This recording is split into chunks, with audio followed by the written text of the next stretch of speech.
আসসালামু আলাইকুম। একটু আগে একজন দুবাই প্রবাসী ভাই আমাকে কল করেছিলেন।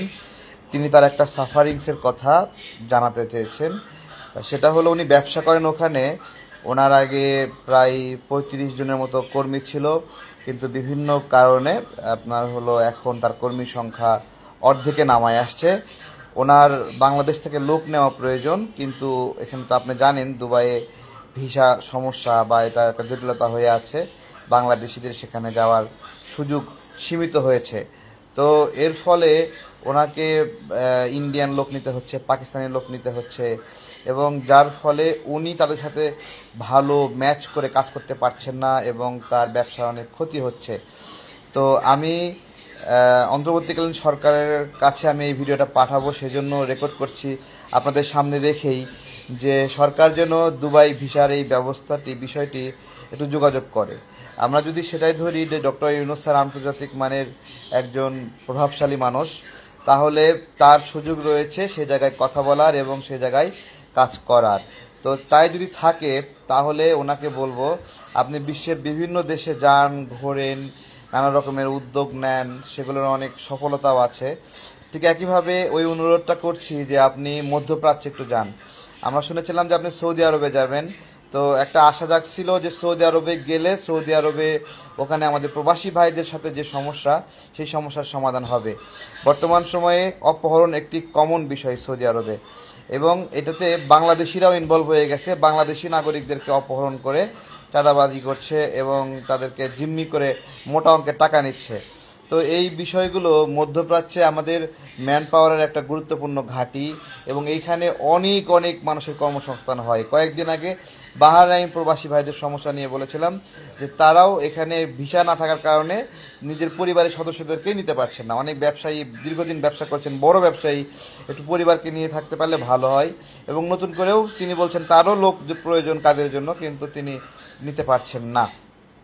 তো এই বিষয়টি অনুরোধ করছি যে সরকার যেন এই বিষয়ে গুরুত্ব আরোপ করে। আমি ভিডিওটা সরকারের কাছেও পাঠিয়ে দিচ্ছি, দায়িত্বশীল বিভাগের কাছে, আমাদের পররাষ্ট্র মন্ত্রণালয়, প্রবাসী কল্যাণ মন্ত্রণালয়, আমাদের প্রেস সচিব স্যার, ওনাকে আপনাদেরকে বলবো যে আপনারা একটু দৃষ্টি দেন। আপনাদের যে জায়গাটা একজন প্রবাসীর জন্য জীবন মানে মরণ সমস্যা, সেটা আপনারা একটু ইঙ্গিত দিলেই সমস্যার সমাধান হয়ে যায়। রাষ্ট্র টু রাষ্ট্র, গভর্নমেন্ট টু গভর্নমেন্ট যেহেতু একটা প্ল্যানিং থাকে, একটা যোগাযোগ থাকে, সহযোগিতা থাকে।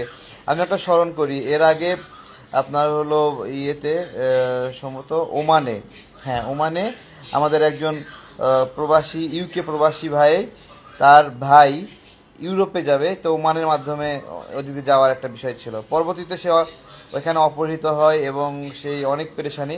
আমি এখান থেকে বাংলাদেশ থেকে একজন প্রবাসী ভাই তার সাথে মাধ্যমে যোগাযোগ করলাম এবং ওমান পররাষ্ট্র দপ্তর সেখানে যোগাযোগ করলাম।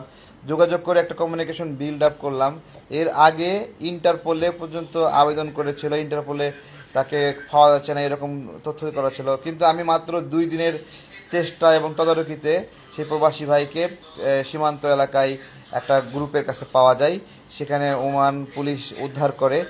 তো এটা হলো একটা বিষয় যে আমরা চাইলে এই কাজগুলো করতে পারি। আরেকটা উদাহরণ দিচ্ছি, ইরাকে 5 জন প্রবাসী অপহৃত হয়েছিল আমি জানার পরে। বাংলাদেশে আমি সিআইডি অফিস, বিভিন্ন অফিসে গেলাম, এটা আওয়ামী লীগ সময়ের কথা, কিন্তু আমাকে কেউ সহযোগিতা করে না।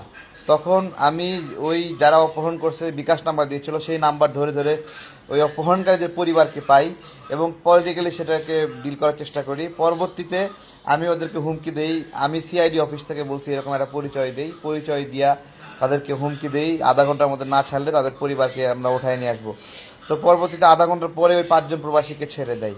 তো এইরকম গুরুত্বপূর্ণ অনেক বিষয় রয়েছে। রাষ্ট্র আসলে অনেক বিষয়, অথবা যাদের একটু বুদ্ধি আছে, যারা একটু প্রভাব রাখে, তারা চাইলে অনেক সেবা করতে পারে। তো আমাদের দুবাই ভিসা যে বন্ধ হয়েছে, দেখেন ইন্ডিয়া, পাকিস্তান তারা কিন্তু করতেছে। সৌদি আরবে বাংলাদেশের জন্য একটা খারাপ মানে জায়গা তো হিসেবে আবির্ভূত হয়েছে, সেখানে ইন্ডিয়ানরা হরহামেশা কাজ করছে। এগুলো রাষ্ট্রের দায়িত্ব। আপনাদের মনে আছে শহীদ প্রেসিডেন্ট জিয়াউর রহমান যখন সৌদি আরবে গিয়েছিলেন, তখন ওনাকে জিজ্ঞাসা করা হয়েছিল আপনাকে কিভাবে সহযোগিতা করতে পারি, আপনার কি দরকার, এভাবে বলেন।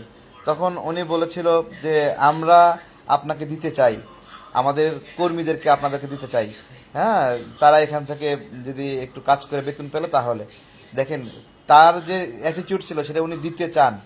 তো রাষ্ট্র কিভাবে ডিল করবে, রাষ্ট্র কিভাবে চলবে, এই বিষয়ে যদি গাফিলতি থাকে, আগ্রহ সঠিকভাবে না থাকে, তাহলে জনগণের জন্য এটা অনেক পেরেশানির কারণ হয়।